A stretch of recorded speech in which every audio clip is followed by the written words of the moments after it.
같이 기도드리시겠습니다.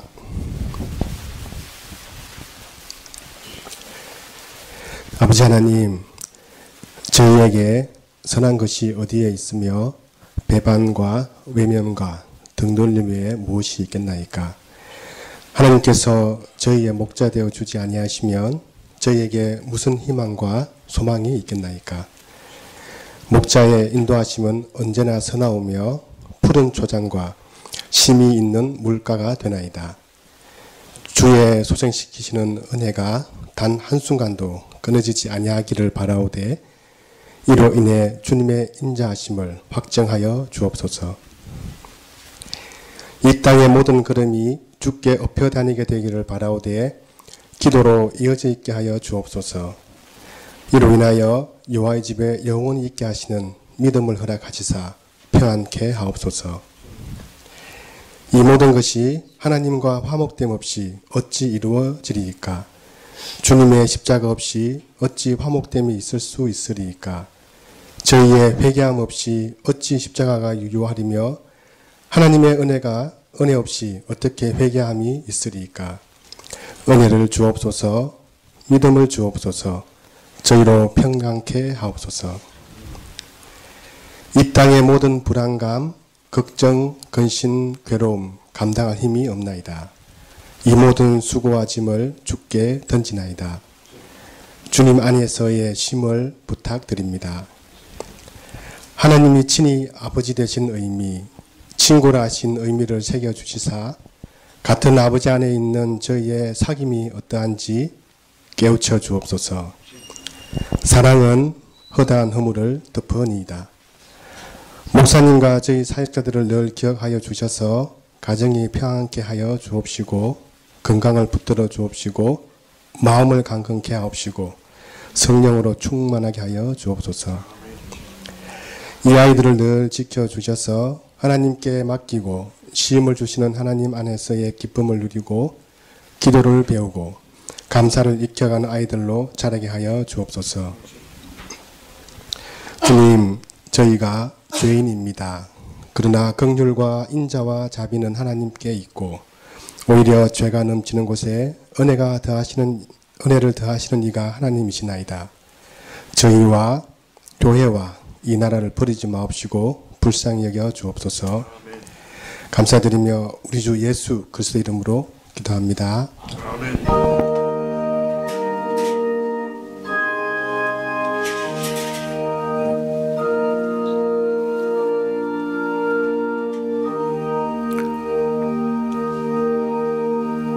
예, 말씀은 계시록 13장 15절부터 18절 말씀입니다. 계시록 13장 15절부터 18절, 예, 신약 412쪽입니다.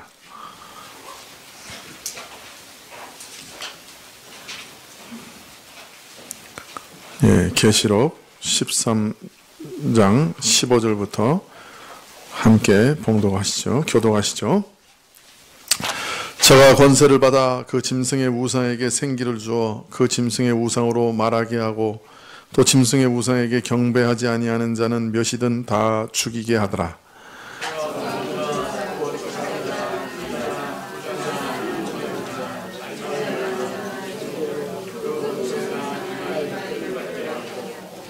누구든지 이 표를 가진 자 외에는 매매를 못하게 하니 이 표는 곧 짐승의 이름이나 그 이름의 수라.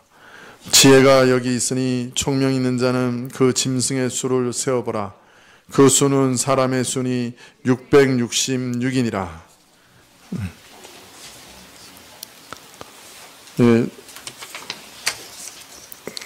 소망구역 특성이 있겠습니다. 네, 준비되셨습니까? 예.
예, 감사합니다. 계시록 11장에서 일곱 천사가 나팔을 부는 것과 함께 세상 나라가 궁극적으로 그리스도의 나라가 되고 그리스도께서 세세토록 왕노로 하실 것이다 하는 역사의 가장 궁극적인 비밀이 계시됩니다. 이 모든 세상 나라는 궁극적으로 그리스도의 나라가 되고 그리스도가 영원한 왕이 되신다. 이것이 역사의 궁극적인 비밀이고 종국이다. 그래서 그렇게 알리고 있는 것이죠.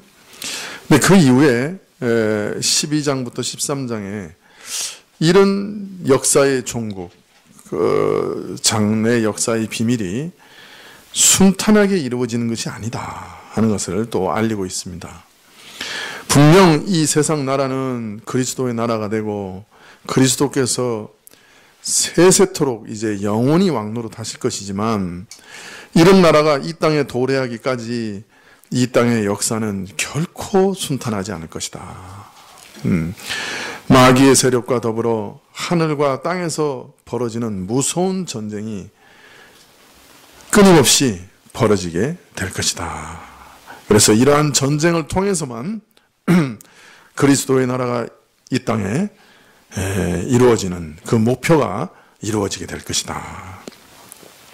그래서 먼저 하늘에서 미갈이 이끄는 하늘 군대와 마귀의 추종 세력이 벌인 그 신비한 전쟁을 계시해주고 또 이 하늘 전쟁에서 패한 마귀의 세력이 땅에 쫓겨내려와 교회를 핍박하여 교회를 광야에 내쫓는 그 극렬한 핍박을 또한 계시하고 그리고 이제 두 짐승에 비유된 참남한 권력을 통해 마귀가 어떻게 하나님의 말씀과 그리스도의 증거를 지키려고 하는 성도들을 위협하고 핍박하고 옥죄일 것인지에 대해서 계속해서 보여주고 있으신 거죠.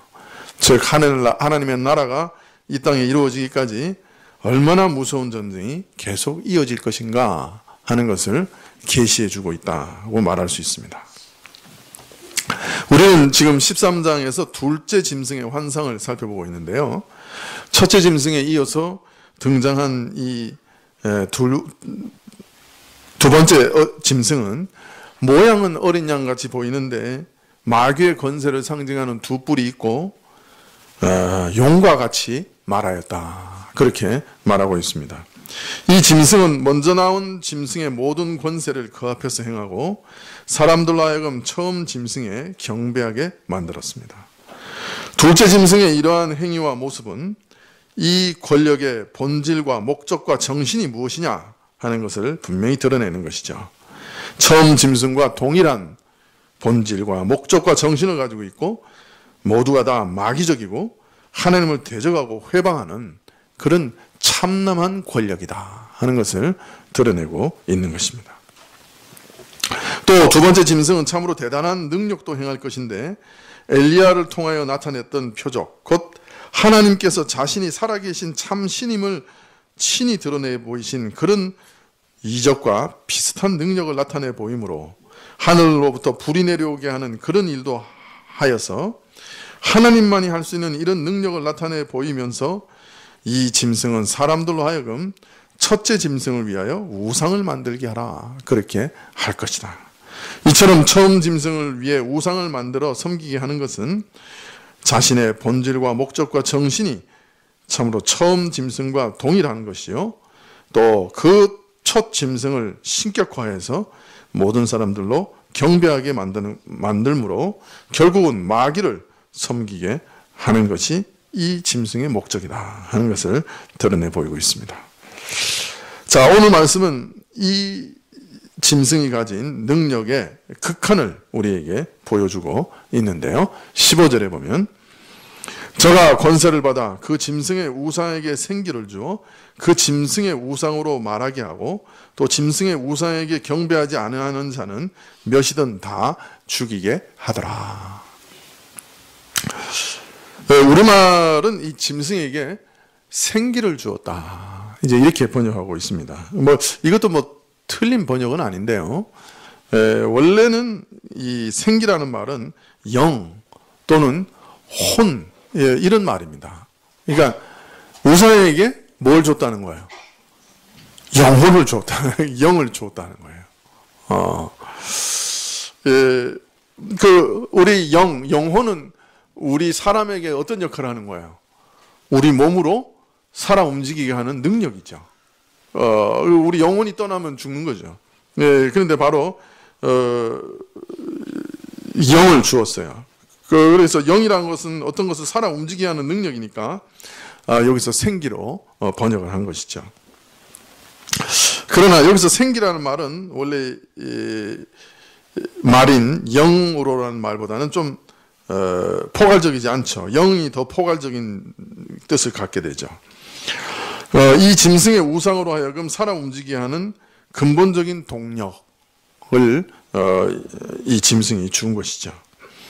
이 짐승이 우상에게 영을 주어는 권세를 받았다, 이렇게 말하고 있는데, 영을 주는 권세를 받았다.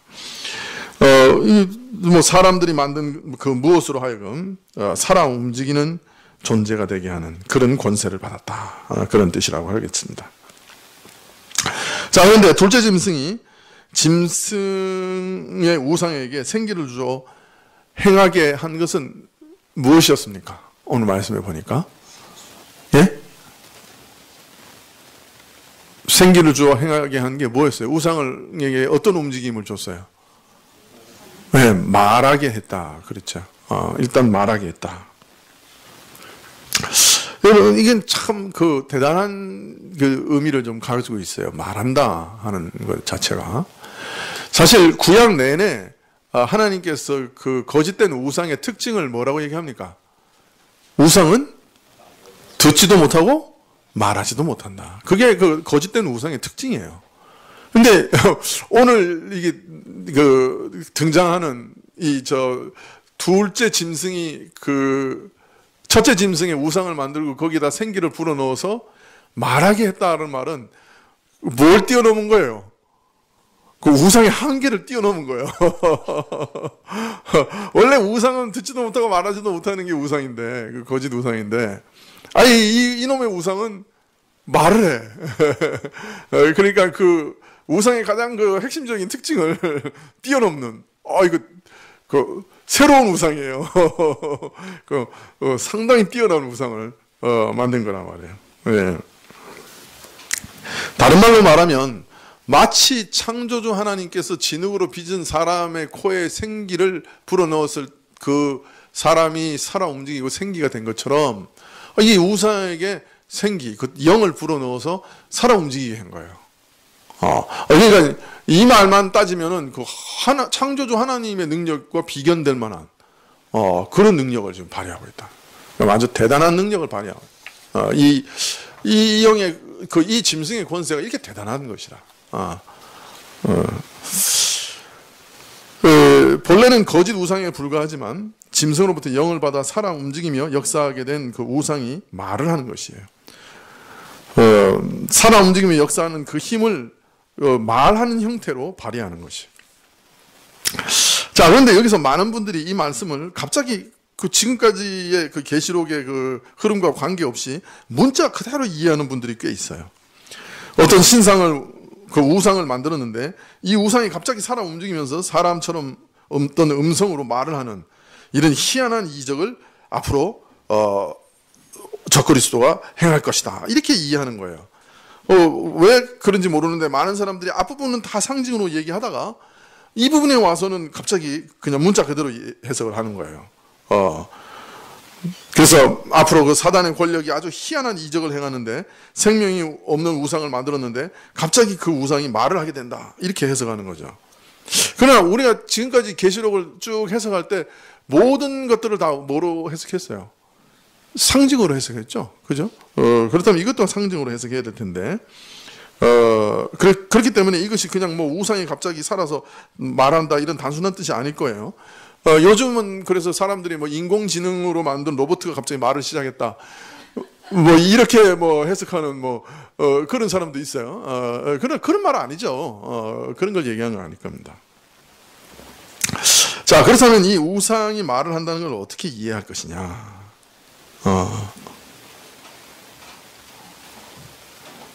네, 요새 이 인공지능이 그 난리죠.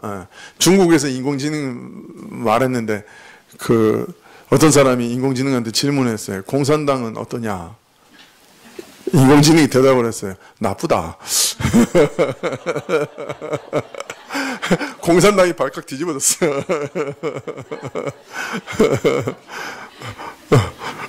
그 인공지능이라는 거는 그 수많은 그 언어를 이렇게 넣어가지고 이렇게 조합해서 내는 건데 그 공산당이 나쁘다고 조합이 돼서 나온 거예요.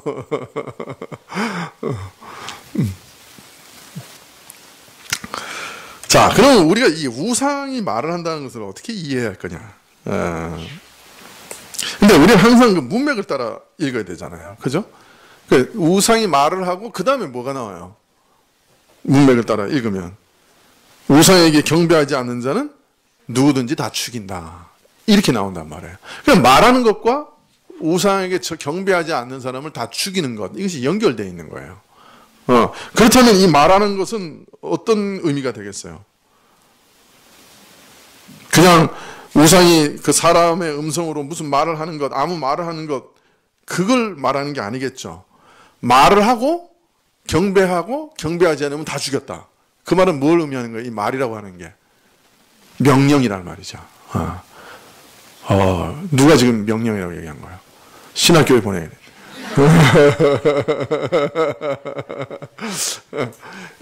이 문맥을 따져서 보면 이 말이라고 하는 것은 그냥 단순한 말이 아닌 거예요. 그죠? 권위 체계를 가진 명령이라는 거예요. 그래서 이게 우상이 명령하는 거예요. 그렇지 않으면 경배하지 않으면 다 죽였다 이런 말이 따라 나올 이유가 없어요. 그런데 지금 순종을 요구하는 그런 성격의 말이 아니라면, 명령이 아니라면 경배하지 않는 자는 이런 말을 다 죽인다 이런 말을 쓸 필요가 없죠. 경배하지 않느냐, 절하지 않는 자가 다 죽임을 당했다는 말은 여기서 우상이 말하는 것이 사람을 지배하고 그들에게 순종을 요구하는 그런 힘을 발휘하는 것을 나타내는 것입니다. 쉽게 말하면 우상이 말을 하는 것은 문자 그대로 음성이 아니라 사람을 지배할 목적으로 전파되는 사상과 정신을 말하는 것이요. 이 사상과 정신을 전파하여 강요하는 것이요. 그래서 일종의 통치 명령의 형식으로 사람들에게 주어지는 것이다. 예전에 그 공산주의 혁명했을 때 공산주의 사상을 안 받아들이면 다 시베리아 갔죠. 그죠? 그거 마찬가지죠. 이게 어떤 하나의 그 사상, 이데올로기 이런 것 말할 수 있겠죠. 자, 그래서 이런 말씀을 종합해 봤을 때 둘째 짐승의 정체를 단순히 어떤 종교에 국한해서 거짓 선지자, 이단을 전파하는 자 이렇게 한정하는 것은 좀 너무 좁은 개념으로 보여요. 둘째 짐승의 정체는 현대말로 말하자면 하나님과는 무관하게 조직된 모든 인간적 사회 구조에 생기를 주는 이데올로기다. 이렇게 말할 수가 있겠죠. 공산 정권의 공산주의 이데올로기가 주어져서 생기를 바라게 하는 거죠. 김일성 정권의 주체성이 생기를 바라게 하는 거죠. 일본 천황제도의 그 신사의 그 사상이 그 종교가 생기를 바라게 하는 거죠.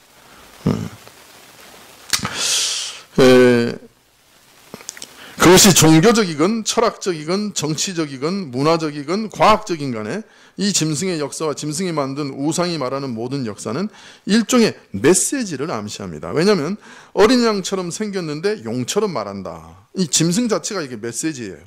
우상을 만들어 생기를 주어 말하게 한다. 계속 강조하는 것이 어떤 메시지입니다.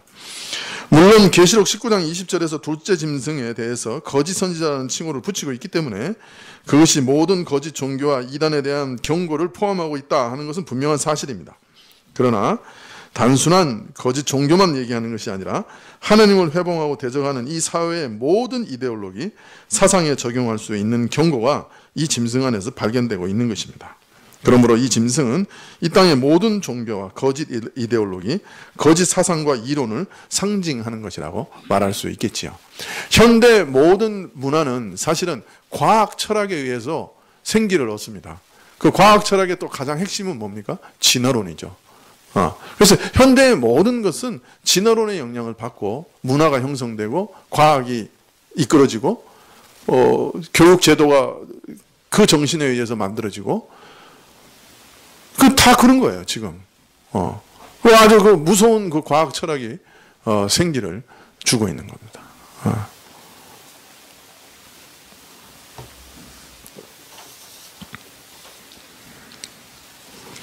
우상에게 경배하고 섬기기를 거부하는 자는 죽이기까지 하라고 말합니다. 하나님께서 그를 거스르고 반역하는 자를 심판하여 다 죽음의 형벌에 처하듯이 이 우상도 그렇게 하는 것이죠. 물론 이 우상은 우리 영혼까지 죽이지는 못하지만 몸만 죽일 뿐이지만 이 우상이 계속해서 하나님과 방불한 권력을 행사한다 하는 것을 암시적으로 우리에게 보여주고 있습니다. 사실 이런 핍박은 인류 역사상 계속 되어졌죠. 사실 다니엘서에서 느부갓네살의 금신상으로부터 시작된 이러한 핍박은 끊임없이 이어져 왔습니다. 인류 가운데. 로마의 황제 숭배든지 이슬람 국가들의 이슬람 국가 종교화라든지 일본의 천황 숭배라든지 김일성주의 우상화든지 세대마다 짐승은 그 우상에게 경배하지 않는 자들을 다 죽여왔죠. 사단적인 우상 숭배 조직은 그들이 득세할 때마다 하나님의 백성을 위협하고 죽였던 것이죠. 다니엘과 그 세 친구들을 생각해 보십시오. 그 금신상의 여파는 오늘날도 계속해서 이어지고 있는 것이죠.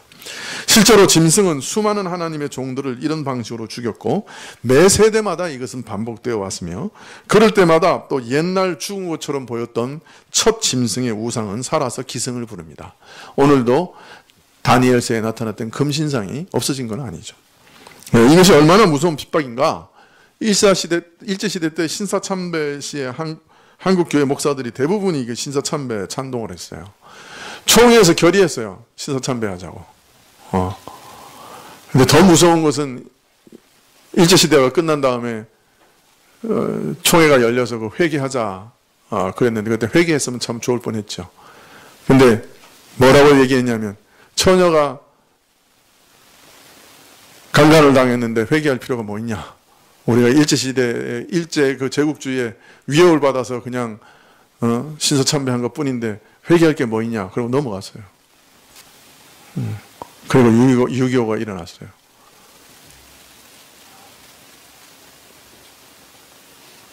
북한에 있는 교회는 다 사라졌어요. 참 이것이 얼마나 위협적인가. 그 신사참배 아니면 살아남을 수 없는 거예요. 앞으로도 마찬가지죠. 이런 말씀을 통해서 우리는 말세지 말에 앞으로 나타날 미혹이 얼마나 대단할 것인지 짐작할 수 있습니다. 짐승에 비유된 사단의 권력이 구체적으로 어떤 형상으로 나타날 것인지, 어떤 형태로 나타날 것인지, 잔혹한 정치 권력의 형태로 나타날 것인지, 아니면 과학 철학에 의한 문화와 사회 제도로 나타날 것인지, 인권의 신격화로 나타날 것인지 우리는 잘 모릅니다. 그러나 그것을 숭배하고 추종하지 않는 자들은, 순종하지 않는 자들은 모두 죽일 것입니다. 이 미혹을 견디는 것이 얼마나 힘들겠는가. 하나님이 선택하신 사람만 이 미혹에서 건짐을 받을 수 있다. 그렇게 얘기하고 있습니다. 13장 16절에 저가 모든 자, 곧 작은 자나 큰 자나 부자나 빈궁한 자나 자유한 자나 종들로 그 오른손이나 이마에 표를 받겠다. 그렇게 얘기하고 있습니다. 이마와 오른손에 표를 받게 했다. 그런데 누구한테 받게 했어요? 작은 자나 큰 자나 부자나 빈궁한 자나 자유한 자나 종들이나. 그러니까 그 말은 무슨 말이에요? 어느 한 부류나 계층에 국한하지 않고 모두에게, 인간 사회 전체에게, 배운 자나 배우지 못한 자나 가진 자나 갖지 못한 자나 사업주나 고용인이나 다 함께 우상 숭배를 강요할 것이요, 그 강요한 것, 우상에게 절하며 섬기지 않는 자는 죽임을 당한다고 했고, 만일 그 강요와 압박을 받은 사람은 절하고 손에 또는 이마에 표를 받게 하는 것이죠. 예. 또 13장 17절에 누구든지 이 표를 가진 자 외에는 매매를 못하게 했다.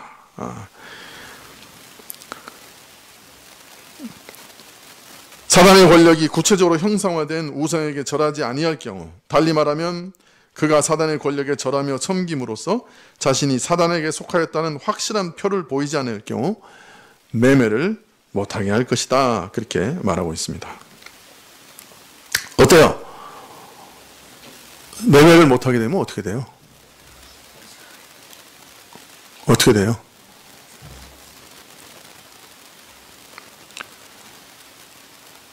사람은 다른 사람 없이 혼자서 살아갈 수 없죠. 또 다른 사람과 더불어 함께 어울려 살아가도록 지음 받았어요. 살아남으려고 하면 다른 사람과 주고받는 일이 반드시 필요합니다. 그것이 육신적이든 영적인 것이든지 다른 사람과 주고받는 교류 없이는 살아갈 수 없습니다. 인간은 자충족적인 존재가 아니기 때문에, 인간은 스스로 자기 필요를 다 채울 수 없기 때문에 나에게 필요하지만 내가 갖지 못하는 것을 다른 사람으로부터 구할 수밖에 없습니다. 물론 모든 것은 하나님으로부터 받는 것이지만 사람끼리 주고받는 것으로 그것이 공급되는 것이죠. 매매하는 것, 상거래라고 하는 것은 이처럼 사람들끼리 서로 주고받는 것의 한 대표적인 형태입니다. 따라서 짐승을 하나님으로 알고 섬기지 않는 자에게는 매매를 금지한다고 하는 것은 표면상으로는 모든 상거래를 금지한다는 그런 뜻일 수도 있겠지만, 더 심층적으로는, 더 근본적으로는 사람의 모든 교류를 끊어버린다는 말입니다. 교류가 끊어지는 거예요. 소외시키는 거예요. 철저히 따돌림 당하게 하는 거예요. 왕따 시켜버리는 거예요. 이제 우리나라 장관 중에 이제 창조론 믿는 사람 앞으로 장관 못해요. 이상한 거 믿는다고 이렇게 따돌려 버린다. 요새 동성애를 지지하는 학문들을 보니까 13개 학문에서 동성애를 지지해요. 뭐 여성학, 뭐 젠더론, 뭐 사회 무슨 학, 무슨 법률적으로 하여튼 13개 학문이 아예 철저하게 연구를 해서 동성애를 지지하는 거예요. 그러니까 요새 학문 세계에서 동성애를 반대한다 그러면 얘는 학자가 아니야. 얘는 무식한 애야. 그냥 한마디로 말하면. 그러니까 한마디로 말하면 그런 애는 상대할 가치가 없어. 이렇게 된 거예요, 지금 벌써. 그런데 어떤 사람이 그렇게 나는 동성애가 반사회적이고 반문화적이고 반인류적이라고 생각한다. 그거 하지 말아야 된다. 이렇게 학자가 얘기하면 다른 학자들이 뭐라 그러냐면 쟤는 학자도 아니야. 저런 무식한 애가 어딨어. 이렇게 나와버려요. 우리가 자연과학계에서 특별히 생물학계에서 진화론을 나 안 믿고 지적 창조론이나 설계론을 믿는다 그러면 그 사람들이 뭐라 그러냐면 쟤는 신앙인이긴 한데 쟤는 학자는 아니야. 그래 버리는 거예요. 그래도 미국 같은 경우에는 그래도 한 30% 정도가 지적 설계론을 따르니까 뭐가 이렇게 디베이트라도 되는데 우리 한국 같은 경우는 그거 아예 그런 거 없어요. 쟤는 완전히 잘려도 나가는 거예요. 학문 세계에서. 이런 일들이 얼마나 무서운 일인지 직접 경험해 보지 않으면 알 수가 없죠. 참 왕따 당한다. 학교에서 따돌림 당한 아이들이 어떤 상처를 받고 절망하는지 뭐 감당하지 못해서 극단적인 선택을 하는 경우도 간혹 듣습니다만은 이 소외시킨다고 하는 것은 바로 사람을 죽인다고 하는 것과 똑같은 것이죠. 사람은 다른 사람과 더불어 주고받으면서 살아가게 돼 있는 것이에요. 그 어떤 것을 주고받든지 그것에서 소외시켜버리면 끊어버리면 죽으라는 얘기다. 자, 13장 17절 하반절에 이 표는 곧 짐승의 이름이나 그 이름의 수라. 그 지혜가 여기 있으니 총명한 자는 그 짐승의 수를 세어보라. 그 사람은 사람의 수니 그의 수는 666이니라. 드디어 666이 나왔어. 여기서부터 졸면 뭐 할 수 없어요, 나도. 뭐 지금까지 조는 건 이해가 되는데 여기서도 존다. 그럼 내가 어떻게 할?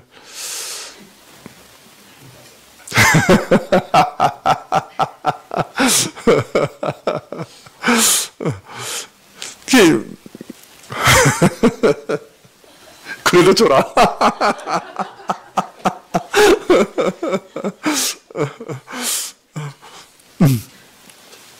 여러분 이제 666 소위 666 정확하게 얘기하면 이거보다 그리스도인들에게 두려움을 던지는 주제는 없을 거예요. 일단 그걸 받지 않으면 상거래를 못해. 굶어 죽는다. 근데 이 사회에서 그래서 굶어 죽고 살 수가 없는데 문제는 그걸 받으면 어떻게 되느냐. 계시록 14장 9절 이하를 한번 보시겠어요? 9절부터 11절까지 읽으면 이제 잠이 확 달아나겠지. 14장 9절부터 11절까지 시작. 또 다른 천사 곧 셋째가 그 뒤를 따라 큰 음성으로 가로되 만일 누구든지 짐승과 그의 우상에게 경배하고 이마에나 손에 표를 받으면 그도 하나님의 진노와 포도주를 마시리니 그 진노의 잔에 섞인 것이 없이 부은 포도주라. 거룩한 천사들 앞과 어린 양 앞에서 불과 유황으로 고난을 받으리니 그 고난의 연기가 세세토록 올라가리로다. 짐승과 그의 우상에게 경배하고 그 이름의 표를 받은 자는 누구든지 밤낮 쉼을 얻지 못하리라 하더라. 불과 유황으로 고난을 받아. 그러니까 이 표를 안 받으면 굶어서 죽고 이 표를 받으면 불과 유황으로 죽어. 그 웃을 일이 아니죠. 이거 큰일이야. 이거 아주 심각한 문제 아니야. 이거 웃을 일이 아니지. 이거 받으면 굶어 죽고, 안 받으면 불과 유황으로 죽으니. 그거 어떻게 해야 돼? 그것도 밤낮 쉼이 없어. 참, 이 말씀을 읽으면 어떤 면에서는 섬뜩하죠. 그 공포가 극에 달하죠. 그래서 이 666은 기독교인들에게는 공포의 숫자고 또 어떤 면에서는 기독교인들에게는 관심의 숫자이기도 해요. 이게 도대체 뭘 말하느냐.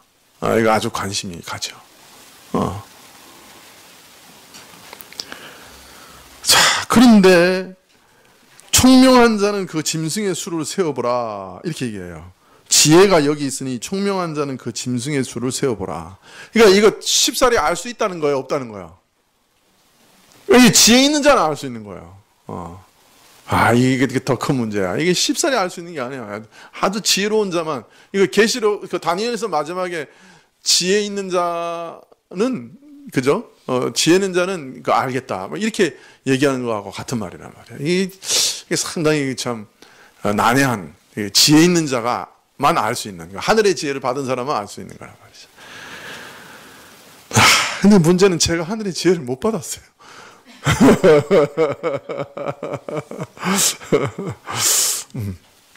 자, 그러므로 이게 짐승의 수, 66이 무엇이냐 하는 것은 사실 뭐 초대교회부터 아주 그 관심과 논란의 대상이었어요. 자, 그래서 짐승의 수가 666인 점을 들여서 이게 666이 무엇이냐 하는 많은 제안들이 있어 왔습니다. 그런데 먼저 이 표는 짐승의 이름이나 그 이름의 수다. 그런데 그 수는 666이다. 이 말씀을 주목해서 그 이름의 수다 그랬으니까, 짐승의 이름이나 그 이름의 수다 그랬으니까 뭘 찾으면 되겠다 생각이 든 거예요. 짐승의 이름이나 그 이름의 수다 그랬으니까 제가 계속 강조하는 게 뭐야? 이름이잖아, 이름. 그러니까 이거 이름을 찾으면 된다. 이게 666이라고 하는 것은 어떤 이름이다, 이거예요. 이름. 그러니까 그 이름을 찾으면 된다. 이렇게 생각한 거예요. 네. 그래서 그 이름이 뭐냐? 그거에 대해서 아주 찾으려고 많이 노력을 했어요. 그래서 짐승의 이름이다 그랬으니까 어떤 독재자의 이름을 가리키는 게 아니냐, 적 그리스도적인 어떤 인물을 가리키는 게 아니냐, 이렇게 생각을 했어요. 그래서 666이라는 숫자를 통해서 어떤 사람을 찾으려고 노력을 했습니다. 물론 이것은 우리가 지금까지 계시록을 해석한 방향으로는 좀 다르죠.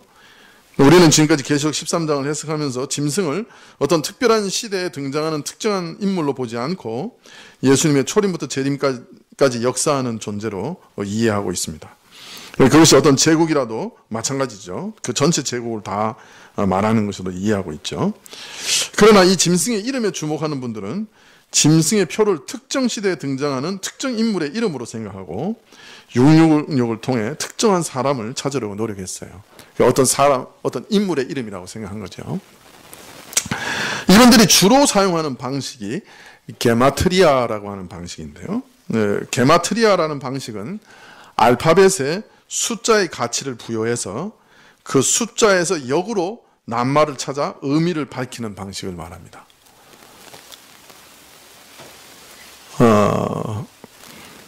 로마 시대에는 이런 수수께끼가 유행했던 것 같아요. 폼페이의 벽에 보면 나는 545인 그녀를 사랑한다, 이렇게 게마트리아가 쓰여져 있는 것이 발견되었습니다. 545인 그녀를 사랑한다. 역사학자들은 이것은 아마도 어떤 귀족 집의 종이 그 집 딸을 사랑하게 되었고, 그래서 그 이름을 노골적으로 쓰지는 못하고 이렇게 표현한 것이 아닌가, 이렇게 추측을 합니다. 그러나 그 벽을 본 여인은 금방 알 수 있었을 겁니다. 게마트리아는 당사자는 알 수 있기 때문이죠. 너무 많은 여자들가 있고 너무 많은 알파벳의 조합이 있기 때문에 다른 사람은 몰라도, 그런데 자신은 알아볼 수 있는 그런 것입니다. 이게 도대체 무슨 말이냐? 이런 거예요. 우리 한글 24개 자음 모음에 숫자를 붙여봅시다. 기역에는 1, 니은에는 2, 디귿에는 3, 리을에는 4, 미음에는 5, 비읍은 6. 그리고 쭉 나가면 아는 60, 야는 70, 어는 80, 우는 300, 유는 400, 은은 500, 이는 600, 이렇게 됩니다. 이렇게 숫자를 붙이는 거예요. 1, 그 다음에 10단위, 그 다음에 100단위, 이렇게 숫자를 붙이는 거예요. 자, 제 이름을 거기 대입하면 어떻게 됩니까? 박혁, 비읍이 6, 아는 60, 기역은 1, 히읗은 50, 여는 90, 기역은 1. 다행히 208밖에 안 납니다. 제가 이름이 두 글자니까 208밖에 안 되는 거예요. 얼마나 다행인지 몰라요. 자, 우리 제 아내 이름 강정숙을 넣어봅시다.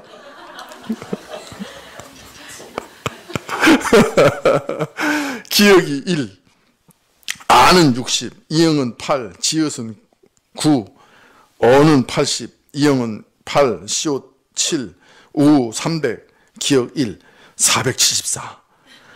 다행입니다. 474. 자, 우리 요 이름 중에 누가 하나 골라볼까요? 여러분 하지 마세요. 괜히 666 나오면 기분 나쁘잖아. 이런 방식이에요. 그러나 이제 이 숫자를 보면 자기 이름을 계산해 보면 자기 이름은 나오잖아. 그러니까 이제 아는 거죠. 이걸 이제 게마트리아라고 그래요. 이렇게 하자 걸려드는 사람들이 있었어요. 예를 들면 네로, 로마 황제 중에 도미티우스, 갈라굴라 이 사람들 다 그 황제를 신으로 섬기라고 하는 사람들이에요. 그 다음에 로마 황제들 중에 10명이 기독교인들을 박해했는데 그 사람들의 앞자리를 다 그 이름의 맨 알파벳을 다 더해보니까 666이야. 기독교를 박해한 로마 황제 10명, 666. 교황의 이름 중에도 666이 되는 교황이 꽤 있고, 모하메도 666이고, 나폴레옹도 666이고, 히틀러도 666이에요. 놀랍죠? 최근에는 레이건 대통령, 그 다음에 키신저, 그 풀네임으로 하면 다 666이에요. 그럴듯하죠? 자, 우리 중에도 혹 이름이 666에 걸려드는 사람이 있는지. 벌써 안색이 별로 안 좋은 사람이 있어. 모음이 많이 들어가면 위험해.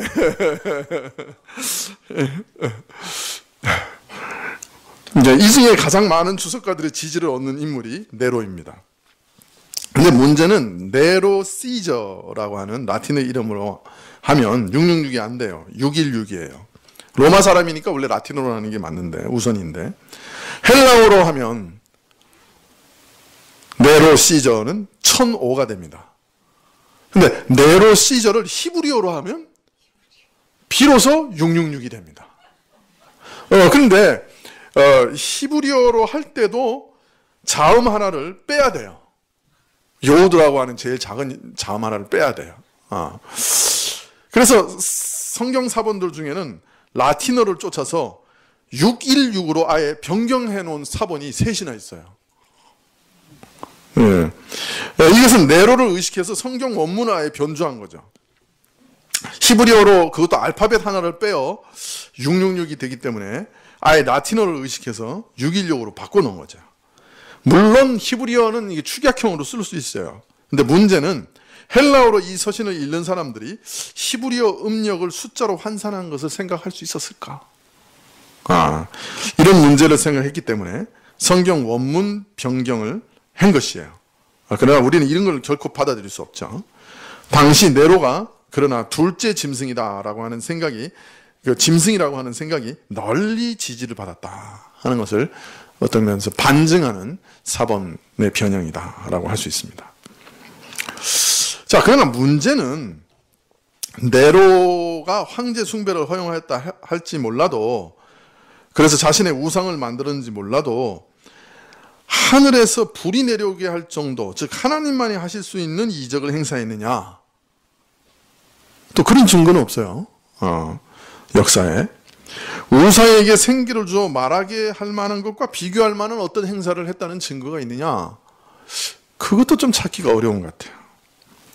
기독교인들을 많이 박해했지만 모든 사람들에게 어떤 표를 주어서 경제적으로 사고 파는 것을 하지 못하게 했느냐? 그것도 별로 증거가 없어요.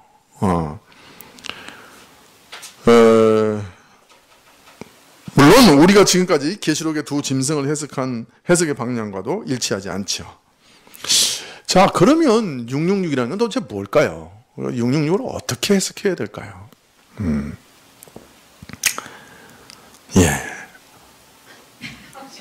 다음 시간에 하도록 하겠습니다. 이게 또 전략이죠.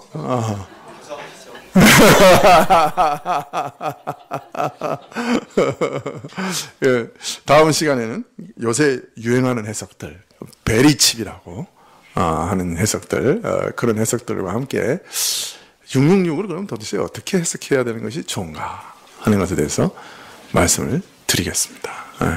이 뒤에 이제 후편을 다 하려면 시간이 또 1시간 정도 필요하니까 지혜롭게 여기서 끊도록 하겠습니다.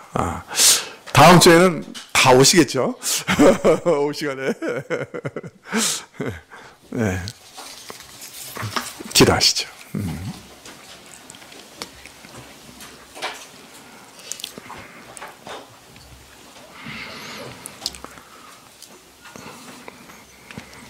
네, 참 말씀을 해석하는 것이 쉽지 않고 또 종종 참으로 하늘의 지혜가 필요할 때가 많습니다. 저희가 이러한 모든 말씀을 읽고 또 묵상할 때 매우 조심하게 하시고 또 함부로 짐작하지 않도록 도와주시기를 바랍니다. 이 계시록을 통해서 전부 하나님이 우리에게 전달하고자 하시는 말씀, 하나님의 나라가 이 땅에 이루어지기까지 우리가 많은 고난을 받아야 될 것이다 하는 말씀을 우리가 마음에 새기게 해주시고 또 우리가 당하는 고난들을 이상히 여기지 않도록 주님 우리를 강하게 하옵소서.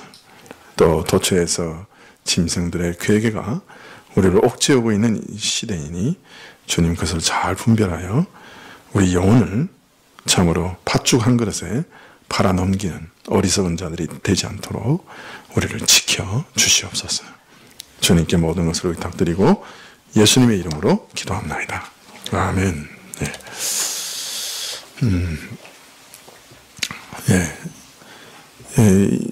이제 복음 축제가 얼마 남지 않았습니다. 주님께서 사람들의 마음을 움직여서 이 초청에 응할 수 있게 해주시도록 위해서 기도해 주시면 좋겠습니다. 물론 초청하는 것에 우리는 책임을 다하는 것이죠. 응하는 것은 또 다른 일이긴 합니다. 그러나 하나님이 허락하셔서 이 초청에 응하는 사람들이 있게 하시고 또 와서 복음을 듣고 구원 얻는 사람이 주의 뜻이면 일어날 수 있게 해주시도록 위해서 기도해 주시면 좋겠습니다. 주님 가르치신 기도로 예배를 마친 후에 복음 축제에서 기도하시겠습니다. 그리고 다음 주 월요일 날 노회가 있습니다. 우리 교회가 속해 있는 중소홀 노회가 있는데 노회 가운데도 하나님의 은혜와 지혜가 있을 수 있도록 위해서 기도해 주시면 좋겠습니다. 주기도문으로 예배를 마치겠습니다. 하늘에 계신 우리 아버지시여, 이름이 거룩히 여김을 받으시오며 나라에 임하옵시며 뜻이 하늘에서 이룬 것 같이 땅에서도 이루어지이다. 오늘날 우리에게 일용할 양식을 주옵시고 우리가 우리에게 죄 지은 자를 사하여 준 것 같이 우리 죄를 사하여 주옵시고 우리를 시험에 들게 하지 마옵시고 다만 악에서 구하옵소서. 대개 나라와 권세와 영광이 아버지께 영원히 있사옵나이다. 아멘.